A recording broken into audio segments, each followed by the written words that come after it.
Hello and welcome to the Kitchen Design Experts. We're the channel that tells you everything you need to know about kitchens, about bedrooms and about home offices. Okay, so induction hobs, what are they? Are they any good? And what are the latest innovations of what really is one of the most popular appliances that we actually sell?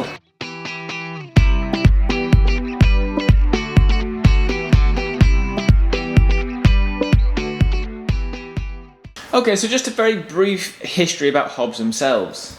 And as a history, that's back to me again. In the early 70s, the only choice you really had for a hob was gas.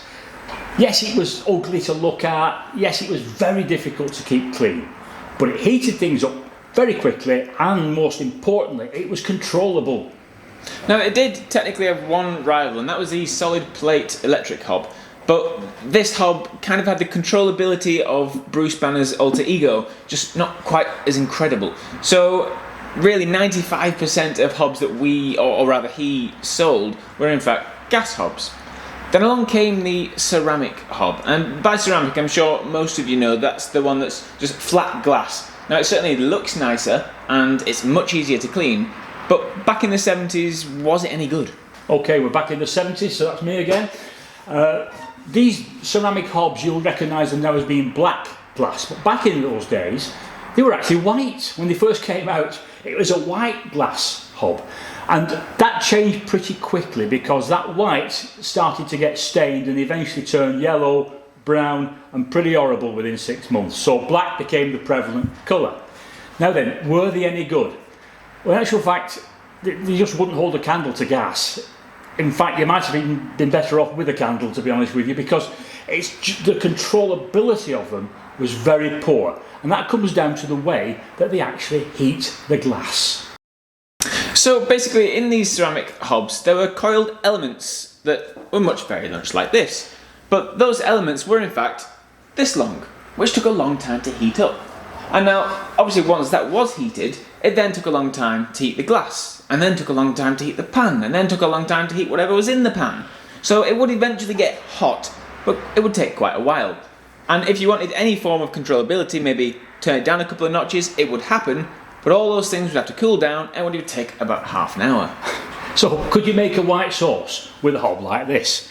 Well, no, you couldn't in actual fact. I used to see some of my clients taking the pan half on and half off the element just to try to control the temperature, because quite frankly with that sort of system there was no control whatsoever. But then there was a light bulb moment, quite literally a light bulb moment, a halogen light bulb moment. Maybe somebody thought, would a bulb heat the glass quicker, or would the bulb get hot quicker? And it did in fact, so it would boil your soup far quicker than the coiled version would. But if you were doing white sauce, could it simmer? Frankly, no it couldn't. Because of the way it worked, the light bulb went on, off, hot, cold. The temperature, frankly, was absolutely all over the place. And you could, although it was an improvement on the coiled element system, it still didn't hold a candle to gas. Then the breakthrough, induction. But before we do get onto induction, I do just want to finish off the evolution of these ceramic hobs. And I want to do this because they are still readily available today, and if a client doesn't want induction or gas, it really is their only alternative. So remember that coil that took a long time to heat up? The way they've made this better is in fact snip all of these. Come a bit close. Okay, they get the idea. Pass me an element. Okay, so basically the improvement is the elements are a lot smaller, therefore they heat up a lot more quickly and they are actually more controllable. It's better, but it isn't great. But basically these days when people talk about ceramic hobs, this is what they're talking about. Now induction might look the same as a ceramic hob because it's got the black ceramic glass on the top, but that's where the similarity ends.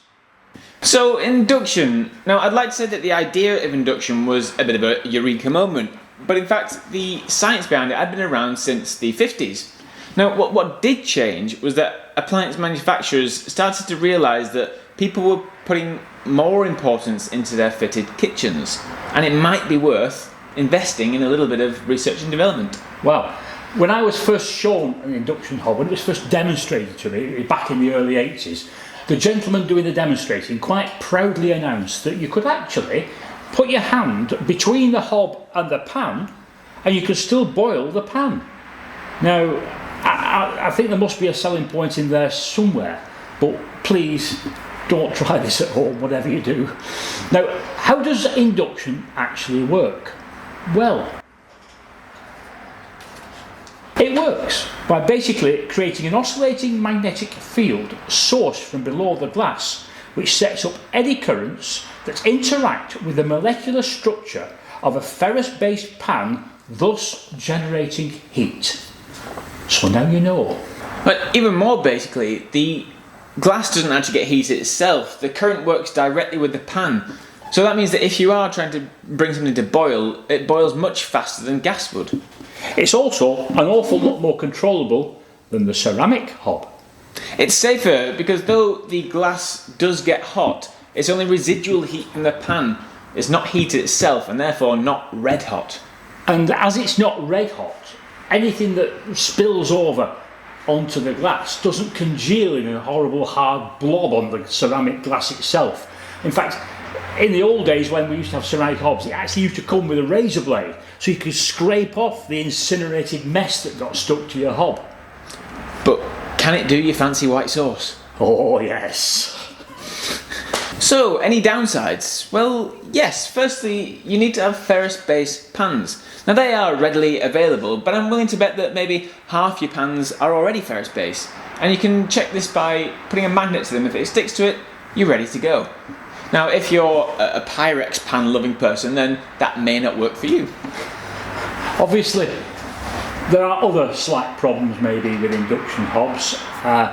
One of them is, do you have a pacemaker? Because there are some pacemakers that can be affected by induction hobs, and obviously that can be quite serious. Now, there are some that are okay, or we've been told they're okay, and if you look in the descriptions below and look in the show more, we've actually listed the ones that are acceptable with induction hobs. Finally, the thing that you'll also need to be made aware of is the kilowatt power that these hobs require. They are quite high, and you will generally need a 6mm cable to feed through for the hob to function properly. Now, in most kitchens there's only one 6mm cable fed in, and that's normally being used up by the cooker. So you might have to run a new cable back from your kitchen to your fuse box. Now, if for one reason or another you can't do that, then there is a workaround. You can get an induction hob that's got a function called power share, where basically you don't need quite as much power. And they work in the way that, say you have 4 rings for example, they're in pairs and only one per pair can be on full boost mode at a time. So you won't be able to have all 4 on full heat all the time. You could only have 2 of them. Now, I'd say that you don't usually have all 4 on at the same time anyway, so that's a viable option if you can't get that cooker point to your kitchen. Right then, let's look at the evolution of induction hobs and bring you bang up to date. Initially, induction hobs used to have 4, maybe 5 circles on the gas plate. These were different sizes to accommodate different sized pans. And what a lot of people didn't realise was that the actual pan itself, size-wise, had to cover 75% of the surface area of the induction zone. And if it didn't do that, it just didn't work. So if you put a small milk pan on a large zone, nothing happened. Now, I can remember an awful lot of Christmas days being ruined when clients might phone me up and say, "Robin, my hob's not working, my figgy pudding, it's not cooking." And quite simply they'd put a small pan on a large burner, and I suggested they just read the instruction booklet. Now, the big advancements came about with the introduction of combi and flex zones. Now, other companies use different terminology with this. We happen to be a Bosch Expert Centre, so we use Bosch's terminology. But no matter what they call it, it has the same principles. So then, we've got combi zones and we've got flex induction.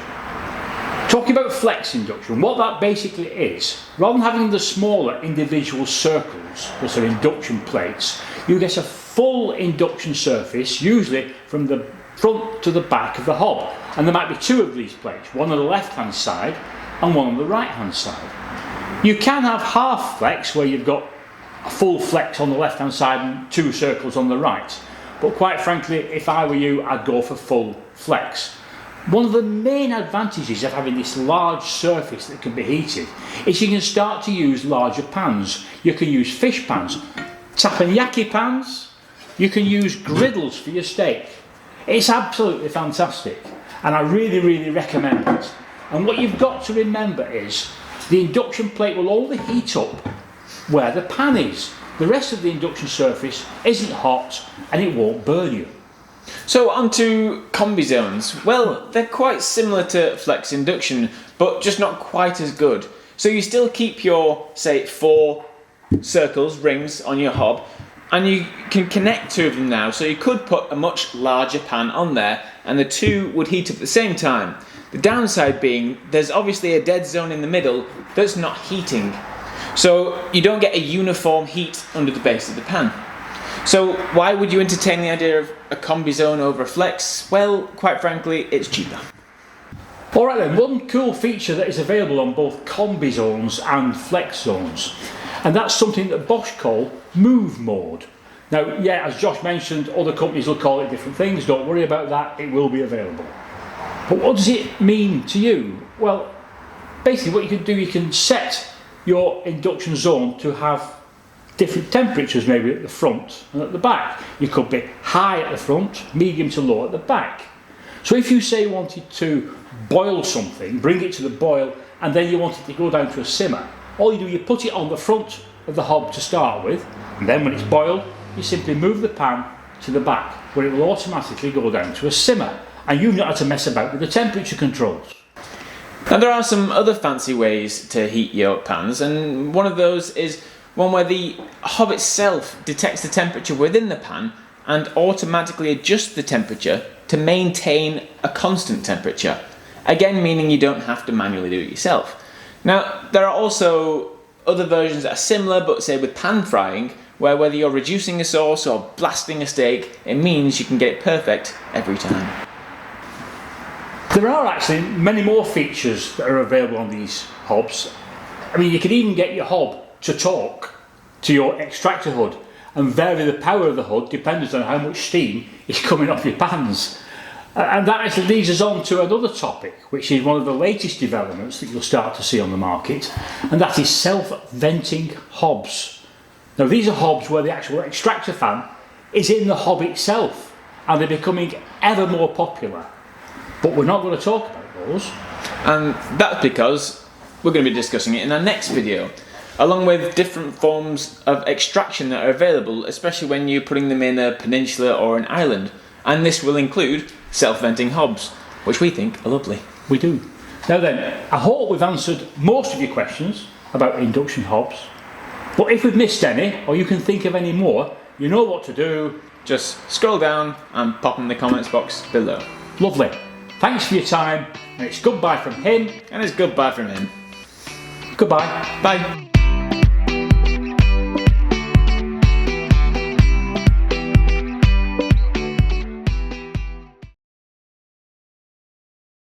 Good. I've not moved. Okay. So you could cut that out and we could splice it.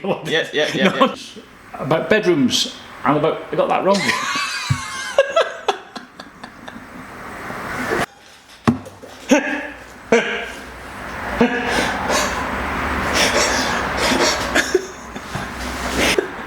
Terminology wise. I'm glad I stuck with that. I nearly laughed. Is it of induction hobs? You're doing alright then. I know. It gives you the ability that. What's wrong with you? I've got itchy nose. To keep that perfect. The last take was fine. Your mother wouldn't agree with that. Your mother wouldn't agree with it. You need to face the camera though. Maintain the big advancement. Latest innovations with these induction hobs was when we brought in. Okay. I have a very long piece to read. My flex induction. Flex. Okay, the the evaluation